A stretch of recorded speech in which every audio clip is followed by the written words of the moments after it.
Welcome back. It is Thursday, August 10th, and the MLB. Our three favorite picks are on the way. It's Austin, joined by Logan. Let's recap yesterday, a 2-3-ish day. Let's talk about it. Now, Trey Turner, he continues to print for us over 1.5 bases. We appreciate your support of the community. Now, we had our hit parlay, which was Luis Arraez and Corey Seager to get a hit. Luis ended up playing and getting a hit. Seager did not, so technically a win, but really didn't, bring back a full unit like it was expected to. Max Fried to record a win was looking great until he absolutely imploded. And then Devers and Alvarez, who goes 0 for 5, just could not get the job done. Now, if you did check out our Dimers hit parlay, actually at 4 of our last 5, we smacked that as well. We'll have another one on Friday and make sure you guys know we got another one. But either way, let's have a good day. I mean, I'm feeling a good 2-1, 3-0 day with the card we've cooked up. I do want to talk about WynnBet first. You can bet $20 and get $100 in bet credits. Here's how you do it. They're offering new customers. I mean, if you are a new customer, here's how you go. Go down below, top link in the description. Use the code XSHOT. You'll see it down below in the description. And if you bet $20, you get $100 in bet credits. WynnBet available in a ton of different U.S. states. Definitely take advantage of them.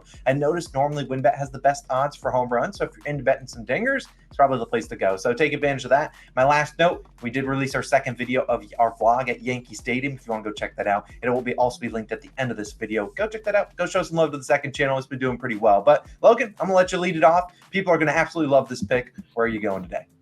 Yeah, I'm going to Reliable, the guy that continues to print, because why not? Taking Trey Turner over 1.5 total bases.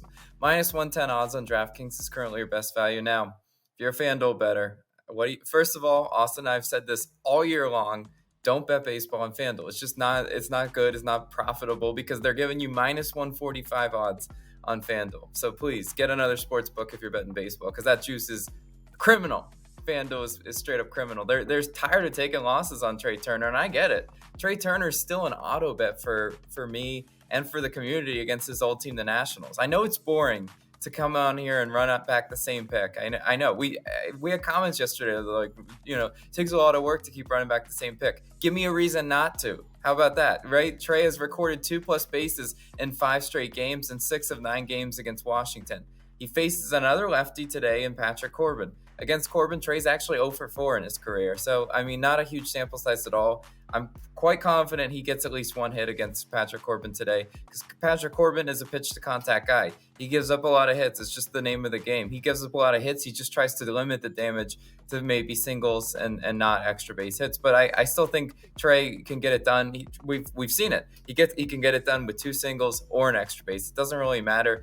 Trey also 4 for 6, 667 in his last 3 games versus lefties. So he's seeing left-handed pitching pretty well. And he's hitting 455 in his last 3 games. Told you, we caught him on the heat up. And now why are we just going to jump off? Until he gives me a reason not to, I just think there's no reason not to run this back. Yesterday also, what I really like to see, Trey was batting leadoff. He should be back to hitting in the top half of the order. I obviously don't know the lineup, but with Trey, his bat really, producing, he will be back in the top half of the order, and he will hopefully look to get it done for us today. I mean, he's all reliable for a reason. You guys would not give Austin crap if he was just running like an SGA points over, but I got some crap for running back Trey Turner. It just makes me laugh sometimes, but hopefully he comes again, for us. But Austin, what are you going with today?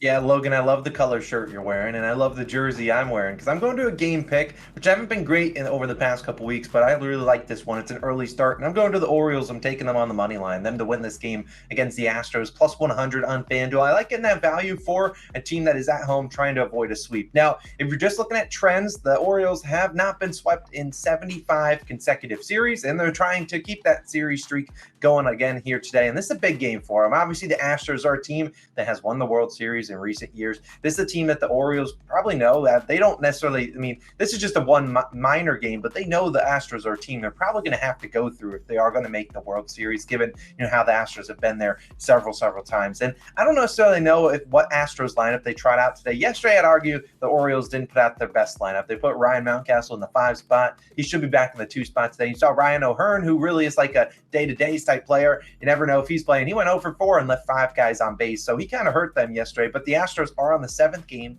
of a 7th and final game of their road trip. It would not be surprising if they did trot out, not their best lineup they could possibly do. They have obviously some older guys that have dealt with some injuries today or this season. That wouldn't be surprised maybe like an Altuve or an Alvarez or maybe one of those guys gets rest today, and you see maybe Pena go up in the 2 spot, which we normally see them struggle with. So when you're looking at this, I like the O's, and here's why. Now, Dean Kramer's going to start. We need him to pitch decently for the Orioles. A 4.61 ERA and a 1.33 WHIP.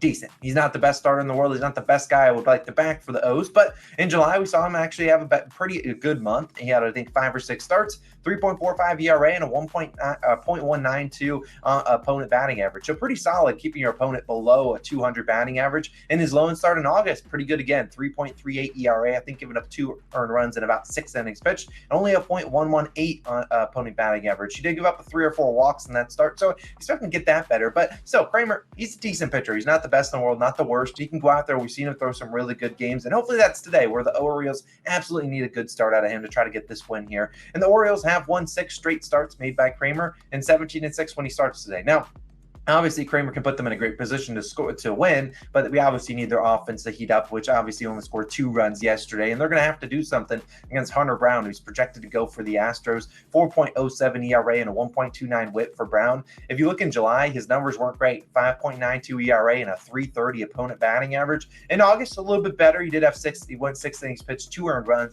That was against the Yankees. Not a team that we're too scared of offensively. Whereas we know the Orioles bats, when they get hot, they can turn those hit parades into 3, 4, 5-run innings, which I'm not really confident in the Yankees being able to do that. And after not allowing a home run in 6 straight starts to start the year for Hunter Brown, he's quietly been struggling with it. He's struggling with the long ball. A lot of home run in 10 of his last 15 starts, including 4 straight. Also walked 2+ batters in 8 of his last 11. So he'll be looking at a 2 or a 3-run home run if he continues to struggle there. I like a righty against this Orioles lineup because we get Santander batting lefty, which I like him batting lefty than he is batting righty. And the Orioles have had chances to win both the games this series. I mean, yeah, their first game of the series saw Felix Bautista blow that save in the top of the 9th. Yeah, sure, you could say, hey, they lost 8-2. It was never a contest. Well, they went 0 for 7 with runners in scoring position. If you told me they got, maybe 1 or 2 of those hits, we could have seen the pitcher get a little bit rattled, and maybe we could see them score a lot more runs. So you look at the series, though, so far, Orioles 1 for 13 with runners in scoring position. The Astros are 8 for 18. That's clearly where the difference has been so far. Maybe those numbers start to even out a little bit this series. Maybe we see, a closer game, or maybe we see the Astros get the Hunter Brown, we get a decent start out of Kramer, and then we turn it to the Orioles bullpen, which I do like their bullpen more than I like the Astros. Sure, Felix Bautista blew that save, but obviously he's been one of the best closers in the MLB. I expect him to lock things down if it gets to him again. I really like that O's bullpen. Let's get him a lead, and I think they'll be able to hold it like the Orioles on the money line, trying to avoid the sweep against a very good Astros team, not taken down of the Astros. I think the Orioles got to get this win today for the team. So I'll be taking that one. But Logan, our third and final play is going to be a hit parlay, and I'm going to tackle the first guy. I'll let you tackle the second. Nerfies might be making a turn tomorrow or Saturday. We have not picked a Nerfie, but don't get worried, people. We are looking at the Nerfies. We just aren't seeing one we want to target, but I think we got a good matchup coming this weekend where the Yankees take on the Marlins in Miami. But let's not worry about that. Let's get to the hit parlay and get on out of here. We're going to 2 guys, one that starts early and one, I think, the first game of the day and the last game of the day. And it's going to be the first guy, Ozzy Albies, the other guy, Mookie Betts, which Logan will talk about in a little bit, -121 on Bet365. Now, Ozzy starts early, 12:35 p.m. Eastern start time, same time as the Orioles game. And he's batting .264 on the year. Not a bad average. Over his last 15 days, batting .328, so he's got a hot bat as of late. He's batting .389 versus lefties, which he will face a lefty in Bailey Falter today. Now, he doesn't have any plate appearances against Falter, which is fine, but you look at a guy like Albies batting in the second slot on this Braves offense that we know can score 6 to 10 runs consistently. It's not unrealistic to say, hey, Albies is going to get 5 plate appearances today, and look, we're taking it's a percentage play at that point, especially going up against a lefty in Bailey Falter. What's worth noting, Albies hasn't hit in 8 straight and in 12 of his last 13. You look at the pitches, he's going to see a lot of 4-seam, curveball, and slider from Falter. All pitches that Albies hits pretty well. So I like Albies to go out here, get this first leg of the hit parlay started and down early, and then we'll just wait 9 hours until Mookie Betts goes out there. But look, I really like Albies. Also has a very low walk percentage, I think 2.2% versus left-handed pitchers this year. So normally when he's getting on base, it's normally via the hit. Well, it's going to take his 2+ bases, but that's about like -140. So the book's clearly expecting to at least get 1, probably even 2 hits, maybe even a double down the line. I like Ozzy. How do you like Mookie Betts today, Logan? Yeah, I love Mookie in this spot. Against he faces Ty Black in the Rockies. Against Ty Black, Mookie only 1 for 5 batting .200. So he's seen him before. Hasn't had the best success, but if you look at Ty Black in his game log, Black just gave up 8 hits in his last start. Hitters, to me, finally are figuring him out because he was really solid prior to that. And if we look at Mookie, He's hitting 353 in his last 8 games versus lefties. He sees left-handed pitching really well, and at home, Mookie's the closest thing to a lock. I hate saying that word, but it's the closest thing to it. His 15-game hit streak was just ruined last night. I expect him to bounce back in a big way. He's hitting 314 at home this season as a hit in 10 straight home games. Look, and when you're picking hit parlays, you got to pick percentage plays. And Mookie Betts at home against the Rockies. I mean, even when Ty Black comes out, Rockies bullpen, they got some suspect arms in there for sure. Mookie Betts should have plenty of opportunities to hopefully get us that second leg.